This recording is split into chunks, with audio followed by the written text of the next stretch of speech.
Salut les enfants, c'est Marie Martineau et je suis double médaillée olympique de ski. Aujourd'hui, nous allons parler d'un sujet très important. Comment aller à la montagne tout en protégeant la planète.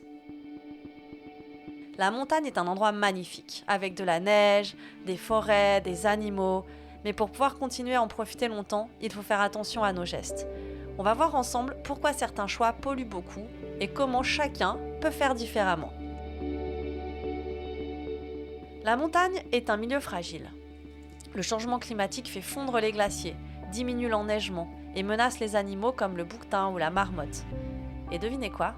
Une grande partie de cette pollution vient de notre façon à nous de nous déplacer, et notamment pour aller en vacances.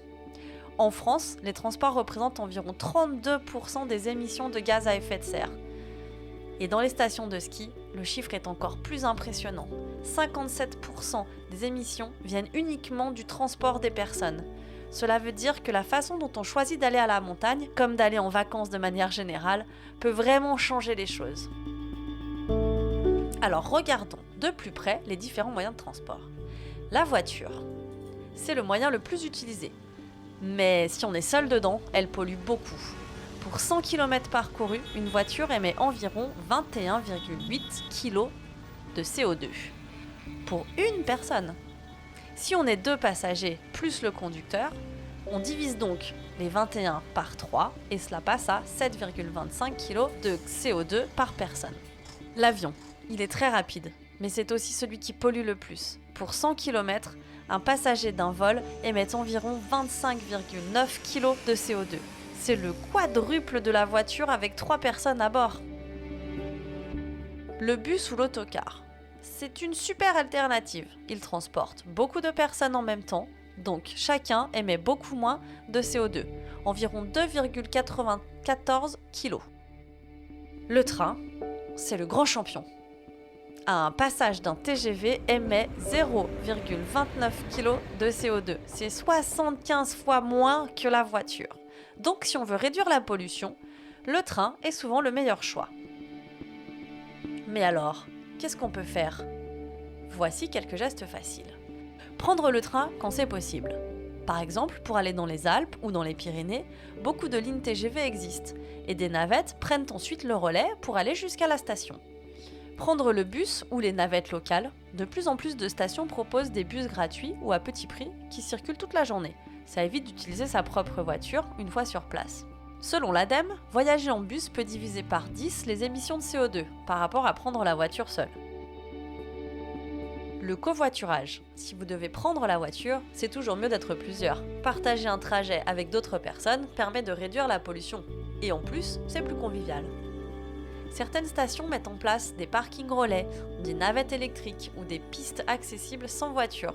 Certaines ont même obtenu un label spécial, comme le Flocon Vert, qui montre qu'elles s'engagent pour la planète. Enfin, évitez l'avion pour les destinations proches. L'avion pollue énormément. Pour un trajet comme Paris-Grenoble, prendre le train émet environ 12 fois moins de CO2 qu'en avion. Et une fois sur place, voyager de manière éco-responsable, ce n'est pas seulement le trajet, c'est aussi les gestes à adopter à la montagne. On reste sur les sentiers balisés pour protéger les plantes et les animaux. On réduit ses déchets. Gardons nos papiers et jetons-le dans la poubelle. On utilise une gourde au lieu des bouteilles en plastique.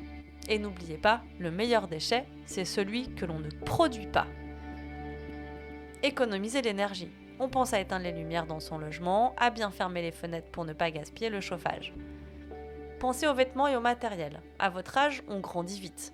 Et chaque année, on peut changer de taille. Plutôt que d'acheter du neuf à chaque fois, il existe des solutions très malines.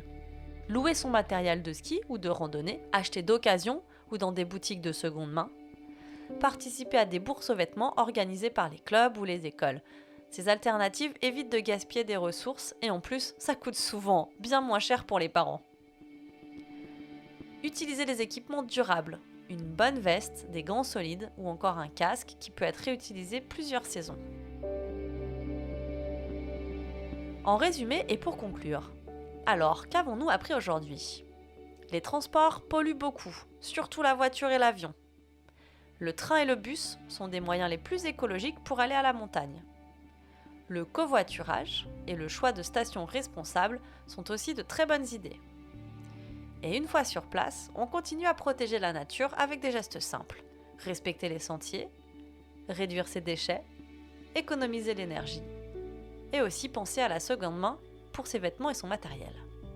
La montagne est un trésor et grâce à vos choix, on peut continuer à en profiter tout en la protégeant. Chacun de vous peut devenir un petit ambassadeur de la planète.